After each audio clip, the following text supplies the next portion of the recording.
Lord, जय मसीह की। प्रिय भाई और बहन और मित्रों, बात कर रहे हैं कि परमेश्वर ने किस प्रकार से हमें आज्ञा दी है कि 10 आज्ञाओं में से 10वीं आज्ञा है लालच। और पिछले संदेश में मैंने बात किया था कि लालच ना करे किसी के घर की, किसी की पत्नी की, किसी की और भी प्रकार की संपत्ति की। और लालच एक ऐसी बुरी चीज है कि मनुष्य को बहुत ही बहका देती है, और खास करके दूसरों की चीजों पे हम लालच करते हैं। मैंने कल बात किया था कि किस तरह से परमेश्वर ने मना किया था कि तुम उस पेड़ के फल न खाना। फिर भी हमारे पूर्वज माता हवा ने वो फल खाया था, और किस तरह से वो एक ललचाने वाले चीज था। आज मैं बात करने वाला हूँ कि परमेश्वर ने मना किया था इस्राएलियों को कि तुम यरीहो में से कुछ भी मत लेना, सब कुछ मेरे लिए सैक्रिफाइस कर देना, यानी सब कुछ नष्ट करने देना। फिर भी किस तरह से इजरायलियों की सेना में से आकान नाम के बंदे ने परमेश्वर की आज्ञा का उल्लंघन किया, उनकी आज्ञा नहीं पाली, और किस तरह से परमेश्वर ने उस आकान को पकड़वाया और उसको घराने समेत नाश किया। अब हम पवित्र शास्त्र बाइबल में पढ़ते हैं यहोशू की किताब। बहुत ही सुंदरता के साथ यहाँ पे वर्णन किया गया है। यहोशू 7 में 20 से लेके 26 तक यहाँ पर लिखा है, आकान ने यहोशू को उत्तर दिया, सचमुच मैंने इस्राएल के परमेश्वर यहोवा के विरोध पाप किया है, और इस प्रकार मैंने किया है कि जब मुझे लूट में बाबेल देश का एक सुंदर ओढ़ना और 200 शेकेल चांदी और 50 शेकेल सोने की एक ईंट देख पड़ी, तब मैंने उनका लालच करके उन्हें रख लिया। वे मेरे डेरे के भीतर भूमि में गड़े हैं, और सब के बीच सबके नीचे चांदी है। तब यहोशू ने दूत भेजे, और वे उस डेरे में दौड़े गए, और क्या देखा कि वे वस्तुएं उसके डेरे में गड़ी है, और सब के नीचे चांदी है। उनको उन्होंने डेरे में से निकालकर यहोशू और सब इस्राएलियों के पास लाकर यहोवा के सामने रख दिया। तब सब इस्राएलियों समेत यहोशू जेरहवंशी आकान को और उस चांदी और ओढ़ने और सोने की ईंट को और उसके बेटे बेटियों को और उसके बैलों, गधों और भेड़ बकरियों को और उसके डेरे को, अर्थात जो कुछ उसका था, उन सब को आकोर नामक तराई में ले गया। तब यहोशू ने उससे कहा, तूने हमें क्यों कष्ट दिया? आज के दिन यहोवा तुझी को कष्ट देगा।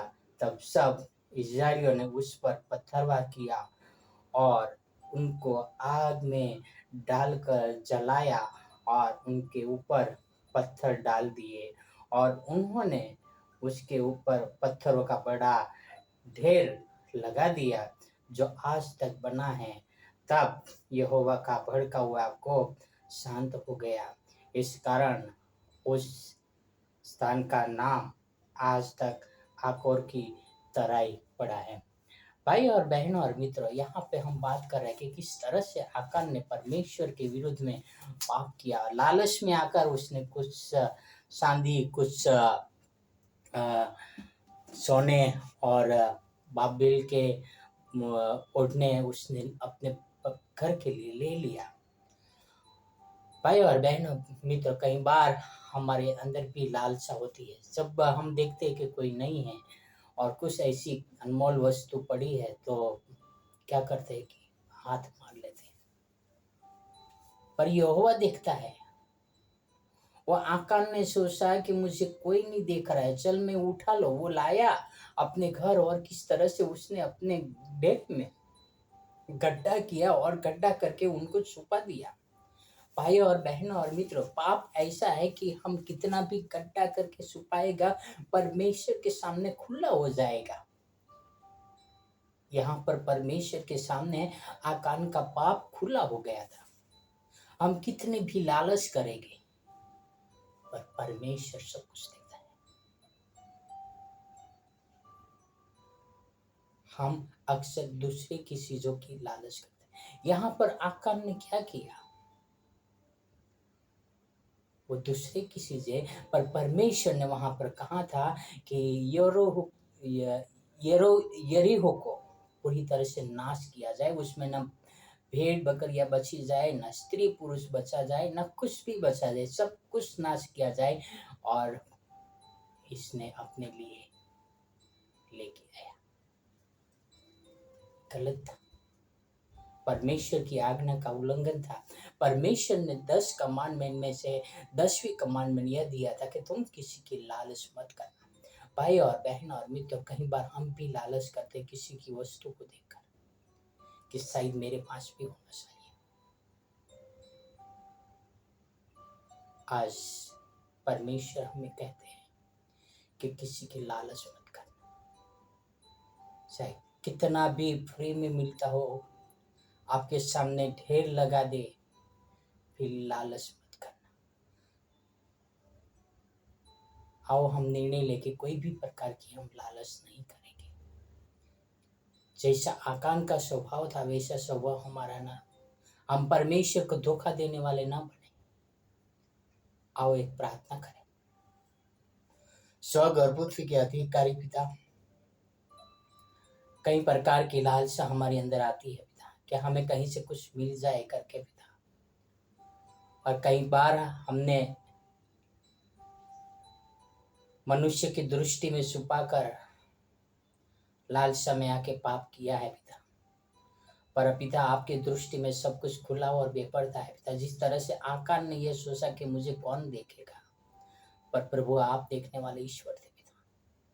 प्रभु हमें हर प्रकार के लोभ लालच से बचाए रखना पिता, ताकि हम आकान की जैसी कोई भी बुराई ना करें पिता, और ना ही हम आपके सामने दोषी ठहरे पिता। किस तरह से आकान ने पूरे परिवार के लिए एक विनाश का कारण बना पिता, हम भी अपने परिवार के लिए लालच के कारण विनाश का कारण न बने पिता। ये आपसे प्रार्थना और विनती करता हूँ। जो भी लालचू लोग है पिता इस संसार में पिता, वो जो भटके हुए पिता, उनको भी आप लेकर आना पिता, ताकि आपकी महिमा हो सके, आपकी जय जयकार हो सके पिता। धन्यवाद यीशु मसीह के लिए, आपके प्रेम के लिए पिता। आगे का समय आपके हाथ रहो। सारी प्रार्थना मेरे उद्धार करता प्रभु का प्रभु यीशु मसीह के नाम से करता हूँ। आमीन, आमीन, आमीन।